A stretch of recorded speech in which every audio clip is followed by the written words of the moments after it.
இயேசுவிலே பிரியமான சகோதர சகோதரிகளே, உங்கள் எல்லோருக்கும் ஆண்டவராகிய இயேசு கிறிஸ்துவின் பெயரால் காலை வணக்கங்கள் மற்றும் வாழ்த்துக்கள்.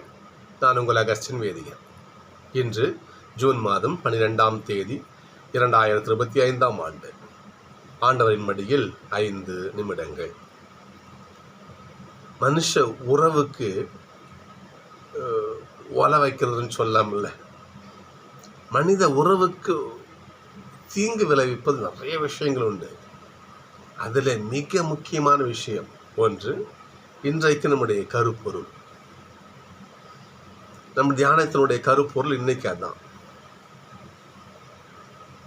திருப்பாடல் 133 இவ்வாறு சொல்லுகிறது, சகோதரர்கள் ஒன்றித்து வாழ்வது எவ்வளோ நல்லது. எப்படி சகோதரர்கள் ஒத்துமையா வாழறது எவ்வளோ நல்லது தெரியுமா என்று திருப்பாடல் சொல்லுது. 133 சொல்லுகிறேன். மறந்த திருத்தந்தை 2ஆம் ஜான் பால் அவர்கள் இவ்வாறு சொல்லுவார், கோபம் நம்மை பிரிக்கிறது. இன்னைக்கு கருப்பொருள் தெரியுதா உங்களுக்கு? கோபம் நம்மளை பிரிக்குது, இரக்கமே நம்மை இணைக்கிறது என்று தன்னுடைய சுற்றுமடலை சொல்லியிருப்பாரு. இன்னும் சொல்லிருப்பா பாருங்க பார்ப்போம். பழி வாங்குதலுக்கான விருப்பம் தான் கோபம். நம்ம ஒருத்தவனுக்கு ஏதாவது அவனை ரிவேஞ்ச் எடுக்கணும், அவனை நம்ம பதில் செஞ்சு அதுக்கான டோக்கன், அதாவது ஃபஸ்ட்டு புள்ளி தான் கோபமா. இந்த கோபம் கொலை செய்கின்ற மனதை அங்கே மனசில் போய் முடியுதான். யோசிச்சு பாருங்க. இந்த கோபம்தான் கொலை செய்கின்ற அளவுக்கு கொண்டு போய் சேர்க்குது என்று கத்தோலிக்க திரு அவையில், நம்ம திருச்சபையில் 2ஆம் ஜான் பால் அவங்க தான் சொல்லியிருக்காங்க. ஆக கோபம் என்பது மனித உறவின் எதிரி. ஏசப்பால் சொல்ல பாருங்க, இன்னைக்கு கொலை செய்யாதே, இல்லையா, திருடாது, பொய் சாட்சி சொல்லாது, இப்படி நிறைய சொல்லப்பட்டிருக்கு. ஆனால் நான் உங்களுக்கு சொல்லுகிறேன், கொலை செய்கிறவர் எல்லாம் தன்னை வாங்குவாங்க. ஆனால் நான் உங்களுக்கு சொல்லுகிறேன், உன் சகோதரத்தில் சினம் கொள்ளாது. இந்த சினம்தான் கொலையில் போய் முடியுது. எப்படி ஒரு துளி நெருப்பு தான் காட்டையே அழிக்குதுங்கிற மாதிரி ஒரு வினாடி கோபம்தான். அதோட விளைவு சொல்ல முடியாது. அந்த புள்ளியை நீ அணைச்சிட்டேன்னா எவ்வளோ பெரிய விளைவு மிச்சப்படுறது வச்சு பாருங்க பாப்போம்.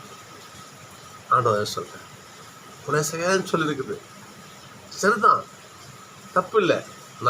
நான் உங்களுக்கு சொல்லுகிறேன், உங்கள் சகோதரிகளிடத்தில் கோபம் கொள்ளாது. அது மட்டும் கிடையாது, அவங்களை திட்டாதீங்க, முட்டாளேன்னு சொல்லாதீங்க. நீ பேசுகிற அந்த ஒரு வார்த்தை தான் அங்கே கோபமாக உருவெடுத்து மிக பெரும் விரைவாக சேரும். நான் என்ன பண்ண திட்டின, நீ திட்டியது தான் கொலைக்கு அச்சாரமாக முடியும். இதை சொல்ல புரியுதா உங்களுக்கு? ஆண்டவர் எங்கேருந்து ஆரம்பிக்கிறாரு பாருங்க, எங்கே ஆரம்பிக்கிறாரு பாருங்க. நான் அப்போ சொல்லிட்டு திட்டி விட்டேன், நீ திட்டினது தான் கொலையாக நிற்குது.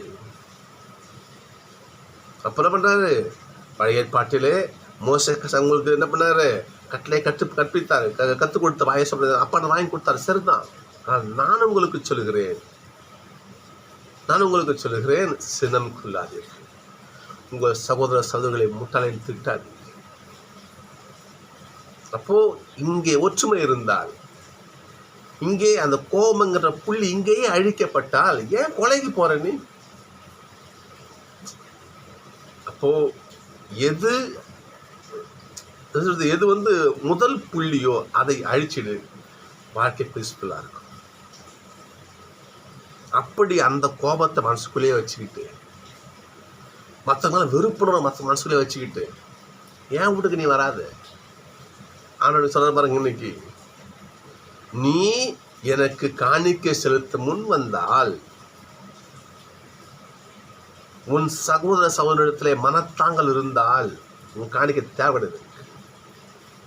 அது அப்படியே வாசலை வச்சுட்டு போயிட்டு உன் சகோதர சகோதரர்கிட்ட ஒத்துமை சமாதானம் பண்ணிக்கிட்டு எனக்கு உள்ளவா உன் காணிக்க நான் ஏற்றுக்கிறேன். அதற்கு மாறாக கோபத்தையும் வஞ்சத்தையும் பழிவாங்கும் எண்ணத்தையும் மனசுக்குள்ளேயே வச்சு அடைச்சிக்கிட்டு என்னையும் உள்ள வச்சுக்காது சொல்றாரு. சகோதரர்களே, கோபம் வாழ்க்கையை மட்டும் பாழாக்காது, கடவுளுக்கும் நமக்கும் இடையே உள்ள உறவையும் பாழ்படுத்துகிறது. சகோதரர்களே, கோபத்தை விட்டு தான் பார்ப்போமே, என்ன ஆக போகுது, என்ன ஆக போகுது, என்ன பிரச்சனை, கோபத்தில் பட்டு என்ன ஆகும் போது ஒன்றும் கிடையாது. இதுதான் பார்ப்போமே. ஃபஸ்ட்டு குடும்பத்தில் அனுபவிச்சு பாருங்க. பார்ப்போம் உன் மனைவிடத்தில், உன் பிள்ளைகளிடத்தில், உன் பெற்றோரிடத்தில் அட ஏதோ வார்த்தை பேசிட்டு இருப்பாங்க. விட்டுருப்பையா, என் மனைவி சொன்னாங்க, என் பிள்ளை என்ன சொல்லிச்சியா, எங்கள் அம்மா என்ன திட்டாங்கய்யா, என் அண்ணன் என்ன திட்டா போயா என்று பொறுத்து போய் பாருங்க பார்ப்போம். அதற்கு மாறாக அங்கே ஒன்று பேச, நீ ஒன்று பேச, இதுதான் உறவையே சிதைக்கிறது.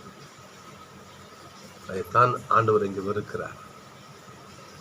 சகோதரர்கள் ஒன்றித்து வாழ்வது எவ்வளவு நல்லது. ஆண்டவருடைய திருப்பாடல் 133.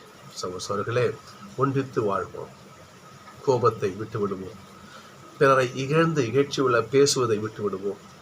அவ்வாறு இதை போன்ற பாவத்திற்கான துவக்க நிலை இந்த மாதிரி புள்ளிகளை நாம் அழித்து விட்டால் மிக பெரும் அபாயத்தை தவிர்க்கலாம். அதற்காக ஆண்டவரத்தில் வேண்டுவோம். அவர் பின் செல்வோம். நான் சந்திப்போம்.